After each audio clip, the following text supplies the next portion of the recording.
And we're back again with Ammy and the barking dogs too.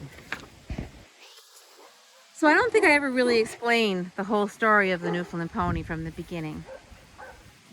And so let's do that today. You see, there's less than 500 of these ponies left in the world, and there's about 50 in the USA.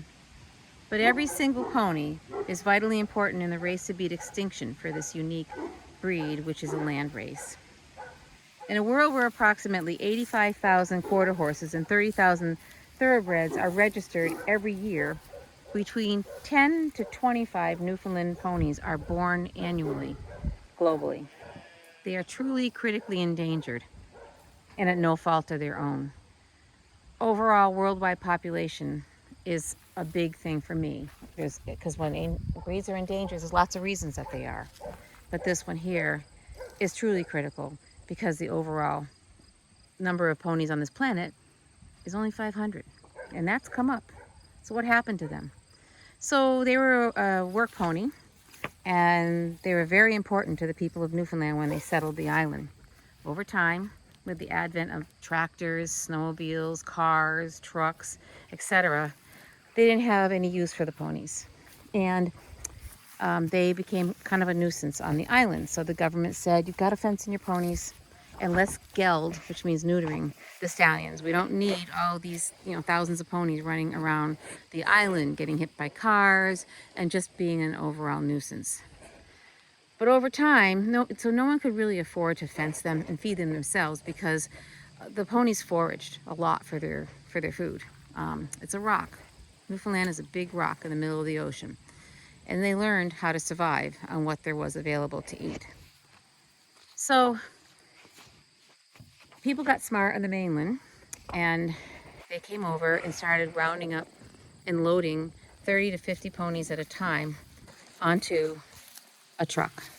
And they hauled that truck off the island to slaughterhouses.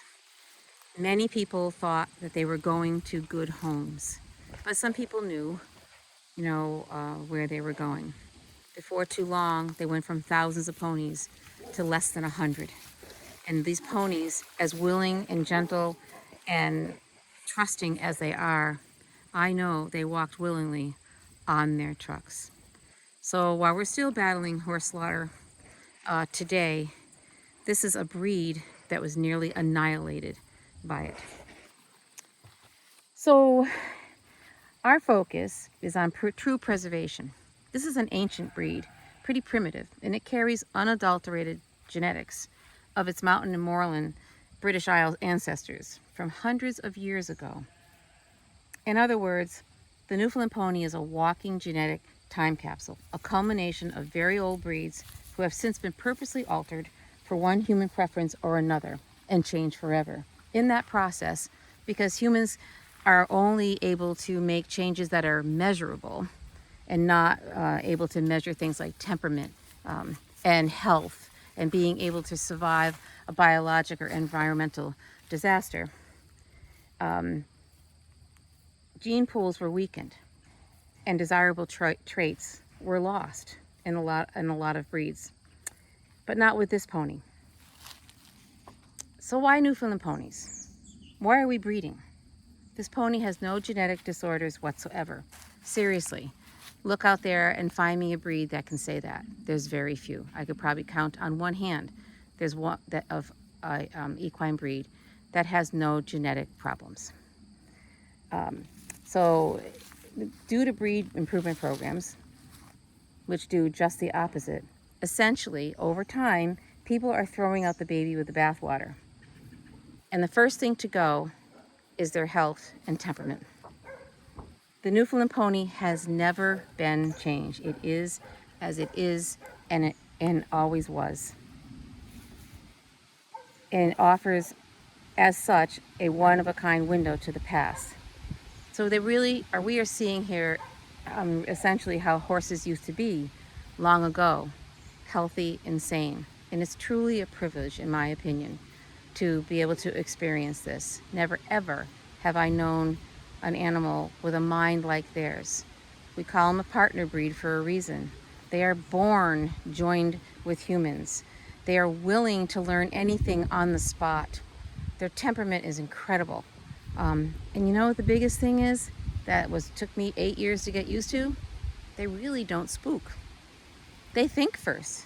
And if they do react, it's for a good reason. And if they do react as well, they make sure that they don't hurt you in that process. So that said, we do not have the option of not breeding if we want to save this breed. Our colts and our stallions are never gelded. We have never done that, nor will we ever geld one.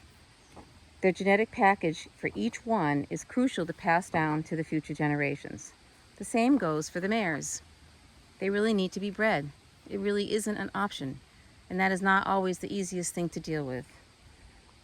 But it's also imperative that we are responsible breeders, that we ensure that all ponies go to suitable homes and that those ponies will also pass on their genetics to the future.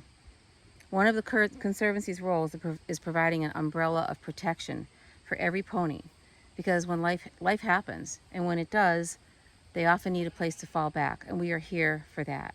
Whether they come to us or to another foster home, or we start another mentor farm, we make it happen.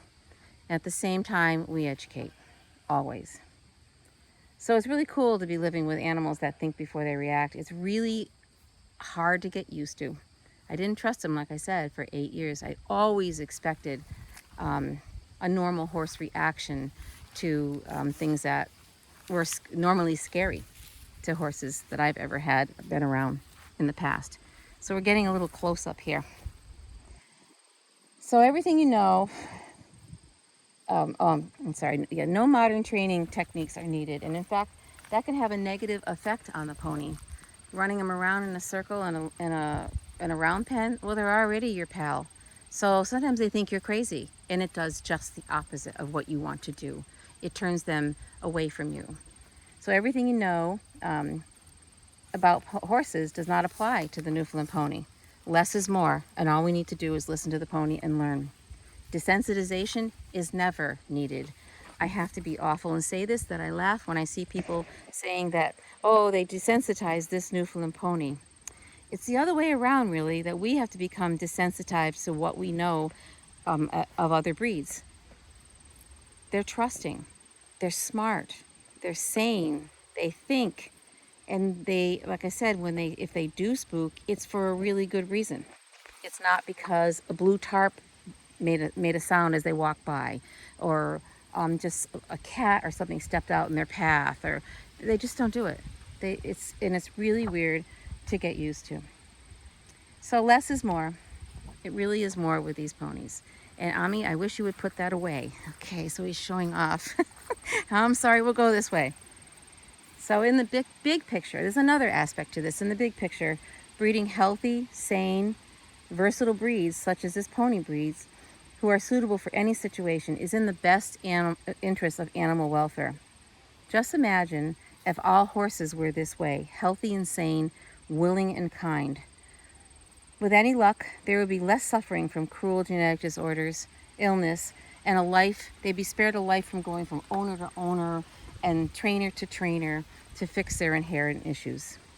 There would be horses and ponies suitable for many homes, and therefore less of them deemed unadoptable or simply thrown away. All in all, saving and preserving breeds like the Newfoundland pony is how we can make a difference. Thanks for listening.